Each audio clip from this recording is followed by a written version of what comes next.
Hello everyone, welcome to coding for Dev. तो आज की वीडियो से कंटिन्यू कर रहे हैं हमारे रिएक्ट नेटवर्क की फ्रीज। तो आज की वीडियो में आपको बताऊंगा फेच एपीआई इन एचटीटीपी रिक्वेस्ट को मैं आपको डिटेल में एक्सप्लेन करूंगा। तो सबसे पहले जानते हैं व्हाट इज फेच एपीआई। तो फेच एपीआई एक बिल्ट इन जावास्क्रिप्ट एपीआई है जो कि यूज की जाती है एचटीटीपी रिक्वेस्ट करने के लिए सर्वर पर। ये हमको रिटर्न करती है एक promise along with asynchronous network operation. Like उसमें डाटा हम फेच कर सकते हैं जिसको हम गेट रिक्वेस्ट बोलते हैं।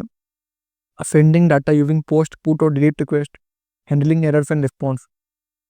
और ये एक नेटिव और मॉडर्न ब्राउजर सपोर्टेड है रिएक्ट नेटिव में विया पॉलीफिल्स एंड फेच। ये बिल्ट इन होता है, यूजुअली ये वर्क करता है out of the box. Okay, अगर इसका बेसिक सिंटेक्स की बात करूँ मैं आपको, तो इसमें आप फेच करोगे, इसमें आप मेथड डिसाइड करोगे, इसमें हेडर दोगे, इसके बाद बॉडी में आपका डाटा रहेगा, पोस्ट या पुट का डाटा जो रिटर्न करेगा प्रॉमिस देन और अवेट के फॉर्म में। ओके, इसका एग्जांपल बताऊं गेट रिक्वेस्ट का। तो जैसे अपने एग्जांपल है गेट रिक्वेस्ट का, जिसमें आपने यू इफेक्ट के अंदर एक फेच एपीआई करी है जिसमें आपने रिस्पॉन्स उसका फेच करा है पोस्ट को, देन आपने उसका रिस्पॉन्स जोफर में स्टोर करा है और उसको अपने डाटा में कंसोल लोड डाटा में पास कर दिया है।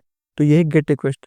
अब बात करते हैं पोस्ट रिक्वेस्ट की। पोस्ट रिक्वेस्ट में हम क्या करोगे, आपने उसको फेच करा, मेथड आपने दी पोस्ट, अपने हेडर दिए उसके, फिर बॉडी में अपने आप डाटा को स्ट्रिंगिफाई करके डाटा पास कर दिया, यूजर नेम अभी पासवर्ड आपने पास कर दिया। अब आपका रिजल्ट में इसका एक रिस्पॉन्स शो करेगा जो बैकएंड में जाके उसको फेच होके बताएगा कि क्या ये फेल हुआ है कि रिक्वेस्ट सक्सेसफुल है कि नहीं। ओके, कुछ एरर होगा तो एरर शो करेगा। तो इसको हैंडल करने के लिए करेक्टली हम इसको केच यूज करते हैं यूजिंग ट्राई केच मेथड। बिकॉज फेच इनअप नहीं है, ये कोई रिक्वेस्ट रिजेक्ट हो गई तो उसमें पता नहीं लगा सकते, इसलिए हम इसका ट्राई एंड केच का यूज करते हैं।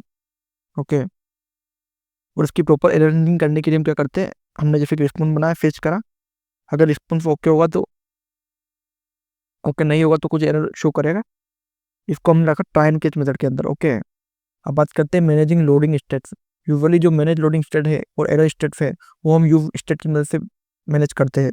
जैसे हमने लोडिंग स्टेट को यूज स्टेट में स्टोर करा, एरर को स्टोर करा और डाटा को स्टोर करा। तो अगर उसमें हमारे को ट्राई डाटा मिल गया तो हम डायरेक्टली उसको डाटा पास कर देंगे, नहीं मिला तो हम एरर फाइंड करेंगे और फाइनली हम क्या करेंगे, उसको लोडिंग को सॉल्व कर देंगे। तो अगर मैं आपको इसका कहाँ पे यूज होता है रियल लाइफ में, तो जो गेट यूजर प्रोफाइल है वो गेट करने के लिए यूज होता है। एग्जाम्पल फेच एपीआई प्रोफाइल, ये यूजर की प्रोफाइल फेच करने के लिए। और जो पोस्ट मेथड है वो हम लॉगिन में यूज करते हैं, जिसमें लॉगिन कुछ क्रेडेंशियल देने हैं हमारे को। और जो पुट रिक्वेस्ट है वो अब कुछ भी प्रोडक्ट इन्फॉर्मेशन अपडेट करने के लिए यूज करते हैं।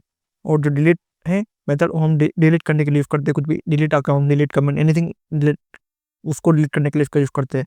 फिर जो कॉमन हेडर्स है उसकी बात करते हैं, होता है कंटेंट टाइप, जो होता है एप्लीकेशन जेसन, उसका फॉर्मेट क्या है उसके टाइप।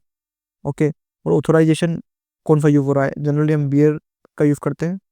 और जो इसमें टूल्स यूज हो जाते हैं रिक्वेस्ट में, एक होता है इंस्पेक्ट करने के लिए रिक्वेस्ट को, एक होता है रिएक्ट नेटिव फ्लिपर जिससे हम इंस्पेक्ट रिक्वेस्ट को ट्रैक कर सकते हैं, एक होता है browser Chrome dev tools, network tab में भी हम देख सकते हैं, एक होता है मोक एपीआई जैसे पोस्टमैन, मोक सर्विस वर्कर और जेसन प्ले फोल्डर, इनकी मदद से भी हम मोक एपीआई को टेस्ट कर सकते हैं। अब हमको कब कौन सा टूल्स यूज़ करना चाहिए फेच के लिए, कौन सी मेथड यूज़ करनी चाहिए, तो अगर आपको फ्रंट लाइन हेडर हैंडलिंग करनी है तो आपको एक्सवीएफ का यूज़ करना चाहिए। और आपको रिक्वेस्ट रिस्पॉन्स इंटरसेप्टर यूज़ करना है तो आपको एक्सवीएफ का यूज़ करना चाहिए। आपको ऑटोमेटिक रिट्राइव करने हैं तो आपको एक्सवीएफ और रिएक्ट क्वेरी का यूज़ करना चाहिए। आपको ग्राफक्यूएल का यूज़ करना है तो आपको अपोलो का यूज़ करना चाहिए। और आपको कैशिंग एंड डिडुप्लीकेशन करना है तो आपको रिएक्ट क्वेरी और एफडब्ल्यू का यूज़ करना चाहिए। तो अगर मैं इसकी समरी की बात करूँ तो हमको फेच कब यूज़ करना चाहिए, जब हमको लाइट वेट और नेटिव एचटीटीपी रिक्वेस्ट कर रहे हैं तो हम इसका यूज़ करना चाहिए। जब हम मैनेज कर रहे हैं रिक्वेस्ट मैन्युअली एंड हमको इंटरसेप्टर की जरूरत नहीं है तब हमको फेच का यूज़ करना चाहिए। जब हम ओके हैं हैंडलिंग लोडिंग और एरर लॉजिंग खुद से लिखने के लिए तब हमको फेच का यूज़ करते हैं। ओके, तो इस वीडियो में मैंने आपको डिटेल में एक्सप्लेन करा फेच एपीआई और एचटीटीपी रिक्वेस्ट को।